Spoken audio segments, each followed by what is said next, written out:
Bagaimana jadinya saat sedang berselancar ada hewan raksasa yang menyerang dari dalam air. Makhluk itu pun langsung menyenggol wanita itu hingga membuatnya tergulung-gulung dalam arus ombak itu.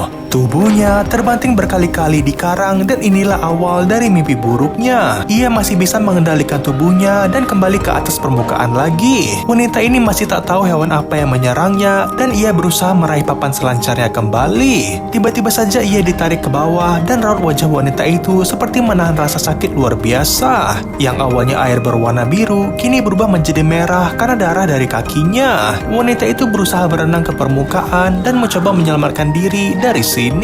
Kakinya sudah robek dan wanita ini langsung bergerak ke arah bangkai paus di depannya. Wanita itu harus cepat sebelum disambar makhluk itu yang sudah berada tepat di belakangnya. Ia meraih tubuh paus itu dan berpegangan di antara bolongan tubuhnya. Ia berhasil naik tepat waktu sebelum makhluk itu menyambarnya lagi. Di sini, wanita itu baru merasakan sakit di kakinya dan ia harus menghentikan pendarahan. Inilah akibat berselancar sendirian di tempat terpencil. Dari kejauhan, wanita ini melihat dua pria yang ia temui tadi sedang beranjak pergi dari pantai ini. Wanita ini berteriak meminta tolong, tapi suaranya tak mungkin terdengar. Mobil itu pun berhenti dan sepertinya mereka sudah melihat wanita ini. Ternyata, pria itu membenarkan tali selancarnya di belakang dan wanita ini sangat histeris sekali. Dua pria itu pun melanjutkan perjalanan mereka yang berarti tak akan ada yang bisa menolong wanita malang ini. Wanita ini sadar bahwa paus di bawahnya mulai bergerak dan seperti didorong oleh makhluk itu.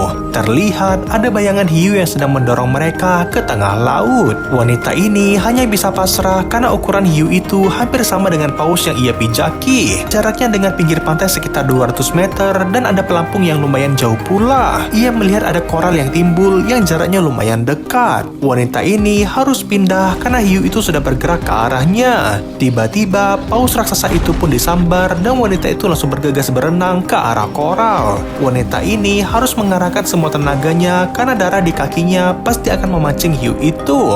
Kakinya tak sengaja menginjak koral api dan ia meringis kesakitan. Koral api itu pasti sudah membakar kaki wanita ini karena itu adalah jenis koral yang bisa menyengat. Wanita ini selamat dari kejaran hiu itu dan berhasil berlindung di atas koral ini. Tapi entah berapa lama ia harus berada di sini karena hiu itu pasti akan mengintainya. Dari sinilah kita akan melihat perjuangannya bertahan hidup di tengah laut dan hanya berpijak di atas koral saja. Apakah ia akan selamat?